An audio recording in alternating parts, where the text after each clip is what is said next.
Keisha, and I'm back with the new All Tea All Shade. Tonight we'll be reviewing Love and Hip Hop Atlanta Season 3, Episode 13.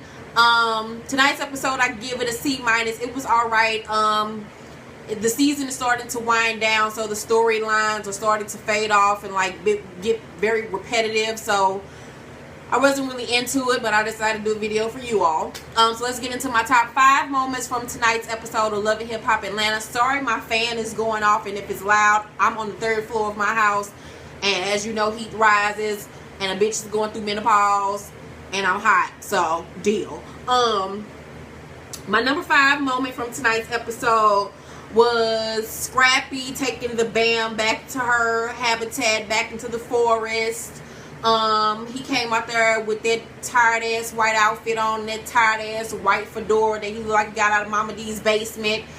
And the Bam was looking like, nigga, I left the forest for a reason. I never want to come back here, nigga. I'm a city slicker now. The Bam does not do trees and mosquitoes and gnats and bears. Oh my, like I don't do this shit anymore, nigga. Like what the fuck? Take me to the nearest dots or rainbow, nigga, where I cohabitate at now.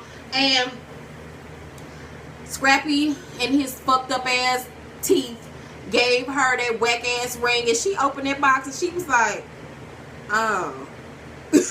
Like it wasn't no, oh my god, oh my goodness. No, it was like, oh, cause yeah, that motherfucker didn't even have a carrot. It was one of them nugget rings where it was like the little nuggets in the middle and on the sides. My future husband not ever buy me no goddamn nugget ring with all them little bitty diamonds, nigga. Give me a rock. He got that ring from the clearance section at K's Jewelry or Zales, my nigga. And that ring cost every bit of probably like $2 grand or $1,000. And she looking like, nigga, that's it. That's all I get after putting up with all this bullshit with you. And he was like, yeah, bitch, that's all you get. The Bam, be happy. And I was just like, this ring is so fucking whack and so fucking like cheap looking. I was just like, Scrappy, do better. Ugh. My number 4 moment was Kina announcing that she was pregnant. And I'm just like, bitch, you ain't even take care of your first goddamn son. How the hell you gonna have another goddamn baby? What, you ain't gonna take care of this one? Because that's what's exactly gonna happen. You gonna have that baby, gonna get back to turning up and eating pussy and sucking dicks. And that baby gonna be down south with your 7-year-old with your mom on that goddamn ranch. Bitch, I need for you to get your life together. And how would your baby feel knowing that he's down there with your parents and then you taking care of your other baby? Because then they still gonna be separated. You ain't got your other goddamn son. You need to get your life and your priorities together, man. Stop wearing these wigs and shit. And check on your motherfucking son, my nigga. Get up out that moldy ass house. Maybe the mold is what's fucking up your brain, because you are fucked up, man. Like, I had way much more respect for you when you was just a part of Dirty Money Diddy bopping, looking like a man, looking like one of Diddy long lost cousins from Harlem or some shit. Like, nigga, get your life and go get a dick tuck or something, man, because I'm just not here for you, Kina. My 3rd moment tonight was Mimi and Nico throughout this episode kept on talking about it. The sex tape is out, and now it's time to collect these coins. It's time to turn up. It's time to collect this money. I follow Mimi on Instagram. And I think I might follow her on Twitter. I haven't really been on Twitter here lately. But I follow you, ma'am, on Instagram. Your life has not changed any from before the sex tape up until now. You're still doing the same shit you was doing before you dropped that whack-ass sex tape. You still out here promoting parties and promoting bundles. That's it. You ain't got no commercials, ma'am. You ain't got no sponsorships. You ain't out here modeling for Elle Magazine or In Touch. You ain't even got a spread of In Touch Weekly or Us Weekly, ma'am. Like, have several. Your life is not elevated any. You got that little whack-ass sex tape out. It was hyped, and it was the thing to talk about for literally like a week or 2, and then it faded away. Your life has not changed. You ain't even collecting no coins like that. You do a party here and there. Jocelyn is out here getting her money. I follow her too. Jocelyn is in a different city every fucking 3 days talking about some, it's the baddest bush. Come on out tonight, Cleveland, Ohio. Come on out, all the baddest bitches to Miami. All my bad bitches follow this sexy bitch. Come on out to Mississippi nights.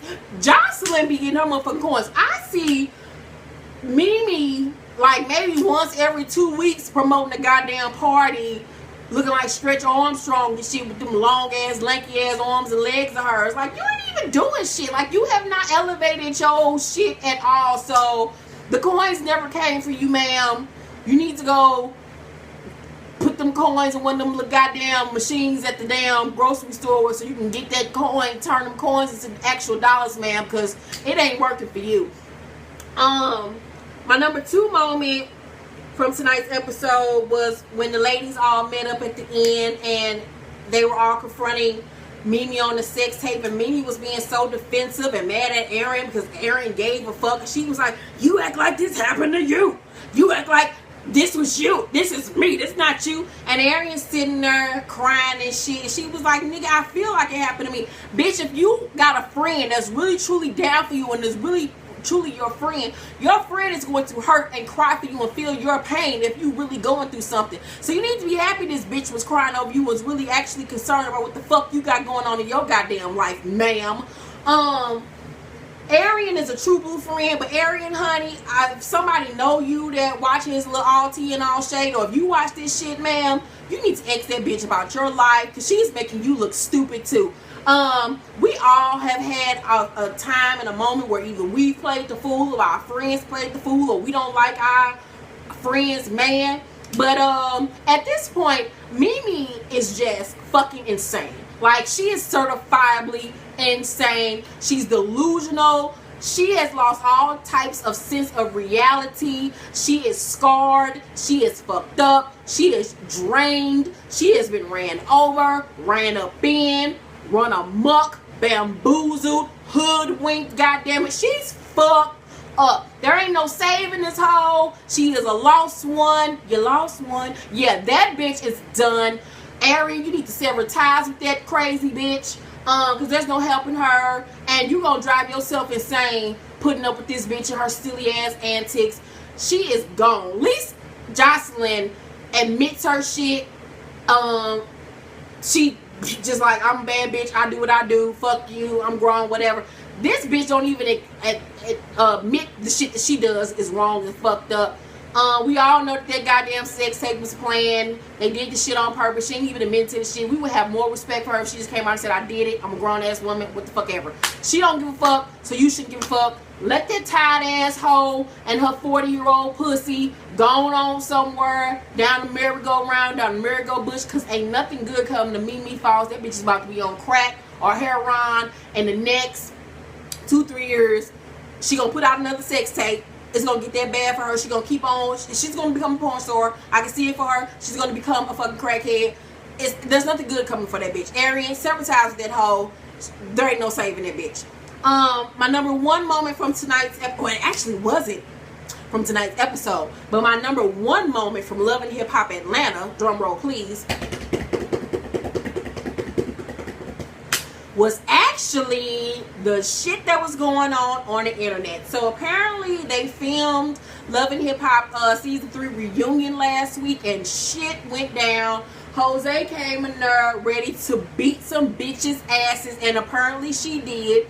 There were like 40 security guards there, they said, and they weren't even an hour into the reunion, and Jose apparently got up and beat Hothea's ass.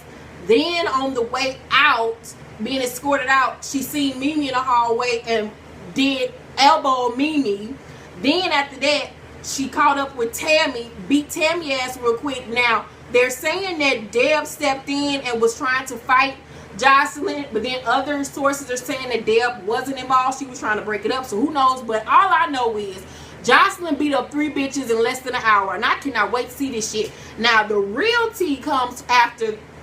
Afterwards, Althea put up a Instagram picture that Stevie J put up after the reunion with Mona Scott and Jocelyn and another young lady, and the caption read another successful reunion or some shit like that. So basically, Mona Scott was in on the shit. They planned on this shit beforehand. They planned to let Jocelyn come and turn up on these hoes real quick and sit by and let the shit happen. Because everybody was bamboozled to the fact of it's 40 security guards, but nobody can control or retain Jocelyn. Mona Scott knows who her money makers are. She is on the bus, goddamn it. She is guarding her goddamn prized possessions, and that is Jose Canseco and Stevie Crackhead J. She is all for them. They are the stars of the show. There is no doubt about it. Next season, everybody else needs to go. Everybody else needs to go. I want to see like maybe one more season of Scrappy and Mama D, but everybody else needs to freaking go. They are whack. They have no storylines. It's time for a fresh new bunch of people to come in for Jocelyn to run amok on. But I can't wait to see this fucking reunion. Mona Scott, you ain't shit, bitch. I'm here for your antics, though. I believe after Love and Hip Hop Atlanta goes off, then Love and Hip Hop LA will be premiering. So I'm ready for that. The Love and Hip Hop LA cast is supposed to be Tierra Marie, Ray J, Dawn from Danity Kane, Aubrey from Danity Kane, and a couple of more people. You can look it up on the internet. But those are my top 5 moments from tonight's episode of Love and Hip Hop Atlanta. Remember, if you haven't watched Forever 21, the link is below. The link to for Ask Keisha Mo, we were back, is down below too as well. Watch Jeannie Levette's show, Junk in My Trunk. That link is below. My book links are below. My Twitter and Facebook info is down below too as well. I love you all. Have a fantastic night. Bye.